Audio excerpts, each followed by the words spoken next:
Iran যুক্তরাষ্ট্রকে হুঁশিয়ারি দিয়ে বলেছে, এবার যদি আমেরিকা দেশটিতে হামলা করে তাহলে ইরান চমক দেখাবে।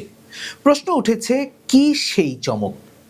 এদিকে মার্কিন প্রেসিডেন্টের সফরের পর চীনে গেছেন রাশিয়ার প্রেসিডেন্ট পুতিন। একদিকে মধ্যপ্রাচ্যে মার্কিন হামলার শঙ্কা, অন্যদিকে চীন রাশিয়ার বৈঠক। সব মিলিয়ে সংঘাত না শান্তি, কোনটা বেছে নেয় ইরান আমেরিকা, সেদিকেই নজর বিশ্ববাসীর। শেষ মুহূর্তে যুদ্ধের পরিকল্পনা আমেরিকা বাতিল করলেও ট্রাম্পের চোখ এখনো ইরানের দিকে। ট্রাম্প বলেছেন, ইরান খুব করে একটা চুক্তি করতে চাইছে, আর তা হয়ে গেলে দ্রুতই এই যুদ্ধ শেষ হবে। যদিও ট্রাম্পের ভাইস প্রেসিডেন্ট জেডি ভান্স অবশ্য তীব্র হুমকির সুরে বলেছেন, মার্কিন বাহিনী এখনো লকড অ্যান্ড লোডেড অবস্থাতেই প্রস্তুত আছে। চুক্তিতে রাজি না হলেই ইরানের উপর গজব নামবে। কিন্তু ট্রাম্প এবং ভান্সের এমন কথা থোড়াই কেয়ার করছে ইরান। তারা বলছে, এমন হুমকি তারা আগেও বহুবার শুনেছে, তাই পাল্টা হুমকি এসেছে ইরানের পক্ষ থেকেও। পররাষ্ট্রমন্ত্রী আব্বাস আরাকচি বলেছেন, তেহরান আগের হামলা থেকে যে সামরিক জ্ঞান অর্জন করেছে তাই পুঁজি করে নতুন করে হামলা চালাবে। এবার যুদ্ধে ফিরলে মার্কিনী আর তার বন্ধুদের জন্য অনেক চমক থাকবে।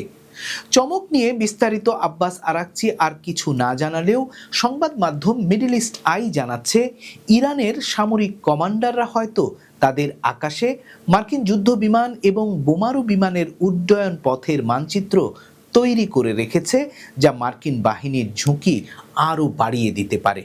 যুদ্ধ বন্ধের আগে ইরানের আকাশে যেভাবে মার্কিন সর্বাধুনিক বিমানগুলো ভূপাতিত হচ্ছিল, তাতেই এই সন্দেহ বেড়েছে মার্কিন সেনাদের। মার্কিনীদের F-15E বিমান এবং র্যাপ্টার ড্রোন ইরানি বাহিনী যেভাবে ভূপাতিত করেছিল, তা ইঙ্গিত দেয় যে যুক্তরাষ্ট্রের বিমান চলাচলের ম্যাপ ধরে ফেলেছে ইরান। এখন ইরানের বিপ্লবী বাহিনী এও ঘোষণা করেছে যে মার্কিনীরা ইরানে নতুন করে হামলা করলে ইরান মধ্যপ্রাচ্য অঞ্চলের বাইরে শত্রু স্থাপনাগুলোতেও টার্গেট করবে।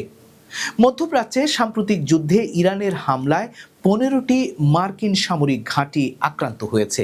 260টিরও বেশি স্থাপনা এবং সামরিক সরঞ্জাম ক্ষতিগ্রস্ত বা ধ্বংস হয়েছে।